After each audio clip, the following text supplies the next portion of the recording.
நம்ம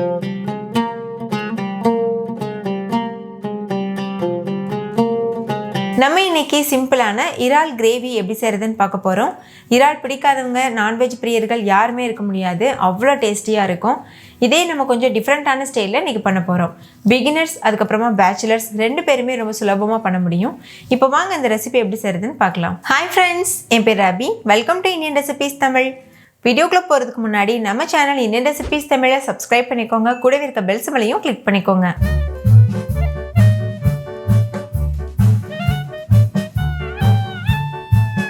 ஃபஸ்ட்டு இந்த ரெசிபி பண்ணுறதுக்கு ஒரு மிக்சி ஜாரில் ஒரு சின்ன துண்டு இஞ்சி சேர்த்துக்கோங்க. கூடவே ஒரு கைப்பிடி அளவு பூண்டு பற்கள் தோல் உரிச்சிட்டு சேர்த்துக்கோங்க. 2-3 சின்ன வெங்காயம் சேர்த்துக்கோங்க. ஒருவேளை உங்ககிட்ட சின்ன வெங்காயம் இல்லைன்னா ஒரு பாதி அளவு பெரிய வெங்காயம் சேர்த்துக்கலாம்.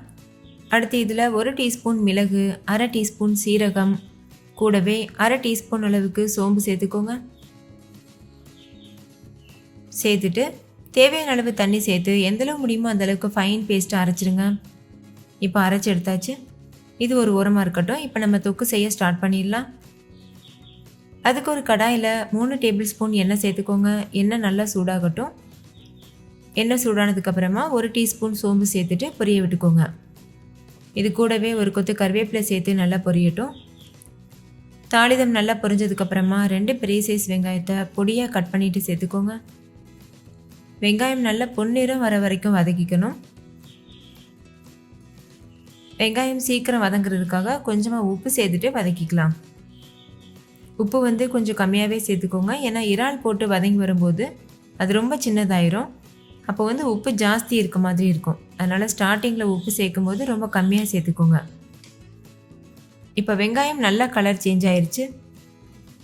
இந்தளவு சேஞ்ச் ஆனதுக்கப்புறமா இது கூட நம்ம ஏற்கனவே அரைச்சி வச்சுருக்கோம்ல பேஸ்ட்டு, அதை சேர்த்துக்கோங்க. சேர்த்துட்டு இதோட பச்சை வாசம் போகிற வரைக்கும் நல்லா வேக வச்சுக்கோங்க. ஸ்டவ்வை லோ ஃப்ளேமில் மீடியம் ஃப்ளேமில் மாற்றி மாற்றி வச்சு வேக வச்சுக்கோங்க. இதில் நம்ம முந்திரி பருப்பு சேர்த்துருக்கிறதுனால அடிப்பிடிக்கிறதுக்கு சான்ஸ் இருக்குது. அதனால் இடையிடையில கிண்டி விட்டுட்டே இருக்கணும். அடுத்து இதில் 2-3 பச்சை மிளகாய், 2 மீடியம் சைஸ் தக்காளியை பொடியாக கட் பண்ணிவிட்டு சேர்த்துக்கோங்க. பச்சை மிளகாவை 2ஆக கட் பண்ணிவிட்டு சேர்த்தா போதும். இப்போ இந்த தக்காளியும் நல்லா வதங்கி வரணும். நல்ல ஒரு தொக்கு பதத்துக்கு ஃபார்ம் ஆகணும். இப்போ பாருங்கள், தக்காளி நல்லா வதங்கிருச்சு. இப்போ இதில் 1 டேபிள் ஸ்பூன் மல்லித்தூள், 1 டேபிள் ஸ்பூன் மிளகாத்தூள் சேர்த்துக்கோங்க. சேர்த்துட்டு இது கூடவே ஒரு 1/4 டீஸ்பூன் அளவுக்கு மஞ்சள் தூள் சேர்த்துக்கோங்க. இது எல்லாத்தையும் சேர்த்து நல்லா மிக்ஸ் பண்ணிடுங்க. மசாலா ரொம்ப அடிப்பிடிக்கிற மாதிரி உங்களுக்கு தெரிஞ்சதுன்னா ஒரு 1/4 கப் அளவுக்கு நீங்கள் தண்ணி சேர்த்துட்டு மிக்ஸ் பண்ணிக்கலாம். இப்போ மசாலாலாம் நல்லா வெந்துருச்சு. இப்போ நல்லா சுத்தம் பண்ணி வச்சுருக்க ப்ரான் சேர்த்துக்கோங்க. இது கிட்டத்தட்ட 1/2 கிலோ அளவு இறால் இருக்கும். இறால் சுத்தம் பண்ணுறது எப்படின்னு உங்களுக்கு தெரியணுன்னா கேளுங்க, நான் வீடியோ அப்லோட் பண்ணுறேன். இப்போ இது எல்லாத்தையும் சேர்த்து நல்லா மிக்ஸ் பண்ணிக்கோங்க. நம்ம சேர்த்துருக்க மசாலாலாம் அந்த ப்ரானோடு சேர்ந்து நல்லா மிக்ஸ் ஆகணும். அது வரைக்கும் நல்லா மிக்ஸ் பண்ணிக்கோங்க. நல்லா கலந்ததுக்கப்புறமா கொஞ்சமாக தண்ணி சேர்த்துக்கோங்க. ரொம்ப சேர்த்துடக்கூடாது. ஒரு 1/2 கப் அளவுக்கு தண்ணி சேர்த்தாவே போதும். ஏன்னா இறால் வேகும்போது தண்ணி விட்டு வரும். அதனால் தண்ணி சேர்த்துட்டு நல்லா மிக்ஸ் பண்ணிக்கோங்க. இப்போ மூடி போட்டு மூடிட்டு லோ ஃப்ளேமில் வச்சு இறால் முழுமையாக வேகிற வரைக்கும் வேக வச்சுக்கோங்க. இறால் சீக்கிரமாகவே வெந்துடும். இப்போ பாருங்கள், நல்லா எண்ணெய் பிரிஞ்சு வந்திருக்கு. இறாலும் நல்லா வெந்திருக்கு.